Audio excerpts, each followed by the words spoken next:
Picture this. It's a Tuesday afternoon, somewhere in 1976. School just ended.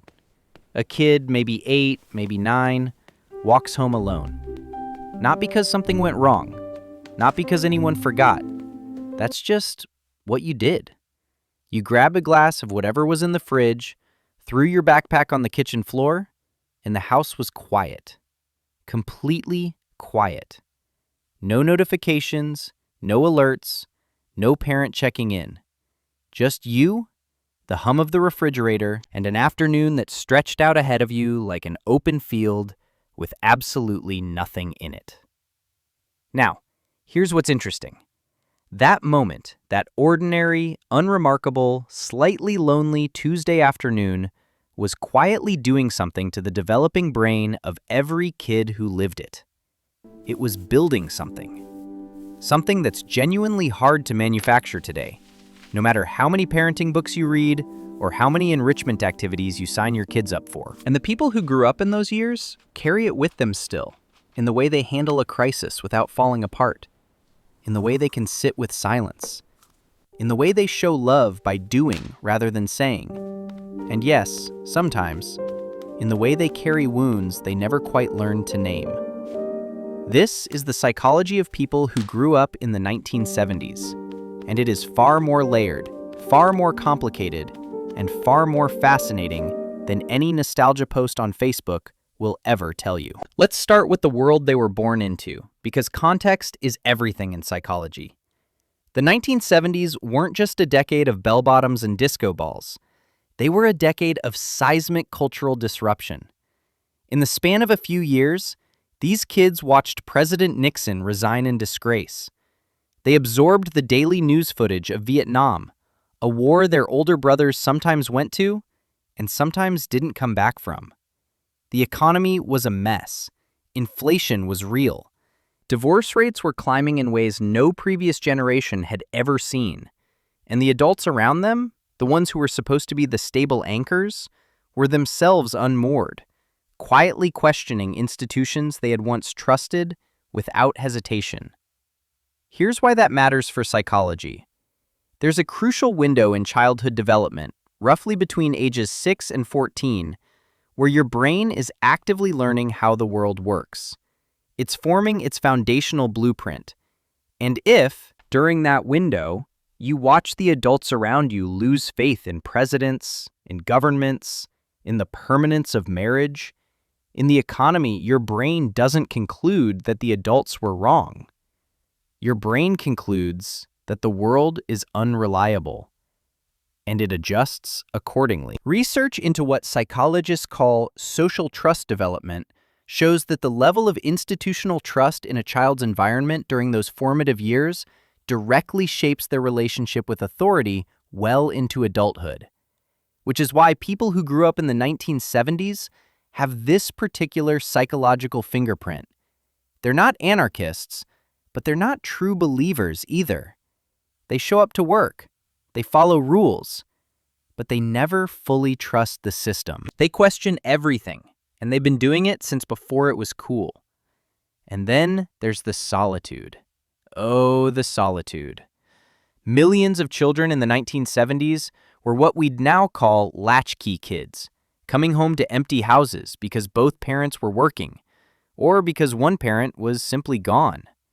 And while that sounds bleak through a modern lens, what it actually produced in many of these kids was something that developmental psychologists now recognize as psychological self-sufficiency. By the age of 8 or 9, many of these children had essentially become their own managers. They made their own snacks. They sorted out their own homework. When something went wrong, they didn't call a parent. They figured it out. And over time, that repeated experience of, I can handle this, became a core part of their self-concept. Psychologists studying self-efficacy, the belief in your own ability to deal with challenges, have long established that it's built through experience, not instruction. You can't tell a child they're capable. They have to live through moments where they discover it for themselves. And the 1970s, almost accidentally, gave an entire generation thousands of those moments before they were even teenagers. But here's where it gets complicated. Because that same self-sufficiency that makes 70s kids so steady in a crisis also makes them quietly terrible at asking for help. They learned early that help might not come, so they stopped expecting it and eventually stopped wanting it. They became adults who suffer in silence, who see their own emotional needs as inconveniences, who'd rather fix your car or bring you food than sit across from you and talk about their feelings. Not because they don't have feelings, but because they grew up in an era where feelings were essentially private property, kept behind closed doors and never put on display.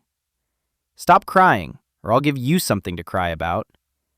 How many of them heard that sentence? How deeply did it teach them that their inner world was something to manage, not express? And this brings us to one of the most underappreciated psychological legacies of 1970s childhood: emotional ambivalence. These are people who are often genuinely tough, genuinely resilient, and quietly lonely in ways they themselves don't always recognize. The emotional grammar they grew up with was sparse. Parents showed love through provision, food on the table, clothes on your back, a roof. Love was assumed, not expressed. So they grew into adults who love deeply, but often love sideways, through action, through showing up, through practicality, and who sometimes struggle to receive love that comes in words or softness, because it doesn't match the emotional language they learned as children. Now, let's talk about something fascinating about their relationship with time. Because the 1970s had a pace that simply doesn't exist anymore. If you wanted to know something, you went to a library. If you wanted to reach your friend, you called their house and hoped their mom didn't answer. If you wanted to see a movie, you waited for it to arrive in your town, stood in a line, and hoped it wasn't sold out. This enforced waiting, this structural impatience that could never actually be satisfied with anything quick, built a different kind of nervous system. Neuroscientists studying the development of the prefrontal cortex, the part of the brain that governs patience, delayed gratification, and long-term thinking, note that it develops partly through practice. And these kids practiced waiting constantly, not because they were virtuous, but because they had absolutely no choice. The result? Adults who understand in their bones that good things compound over time, who can sit with a delayed outcome and not dissolve, who, when everything around them is falling apart, still have a strange, quiet steadiness that younger people in the room often find hard to explain.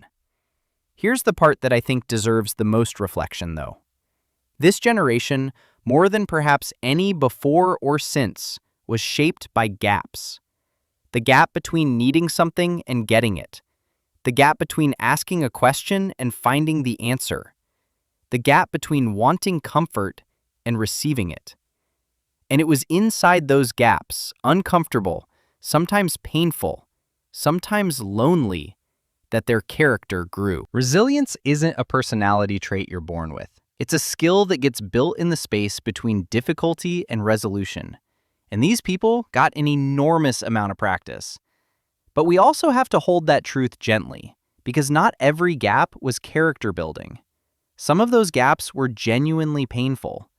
The emotional neglect that was normalized in 1970s parenting, the taboo around mental health, the idea that therapy was for crazy people, the suppression of boys' tears and girls' anger left real marks. Many people who grew up in that era spent the better part of their adult lives unlearning emotional patterns they didn't even know they'd absorbed. And recognizing that isn't weakness. It's actually the most 1970s kid thing imaginable, looking at the truth clearly, without drama, without fuss, and deciding to do something about it. So if you grew up in the 1970s, or if you love someone who did, here's what I want you to take from this. That quiet toughness, it's real and it's earned. That discomfort with vulnerability, it makes complete sense given where it came from. And the healing, the slow, sometimes awkward, sometimes funny, work of learning to express what you feel and ask for what you need that's not a betrayal of who you are. It's an extension of the same courage that walked you home alone as a kid and figured it out before anyone showed up to help. The question isn't whether the 1970s made better or worse people. It made particular people. Complex, capable, quietly scarred, impressively steady people. And understanding that psychology, really sitting with it, is how we honor not just a generation, but the long, invisible work of growing up. If this resonated with you, drop a comment below. I'd genuinely love to hear what part of this felt most like looking in a mirror. And if you know someone who grew up in the 70s, share this with them. Sometimes the most healing thing is simply being seen. We'll see you in the next one.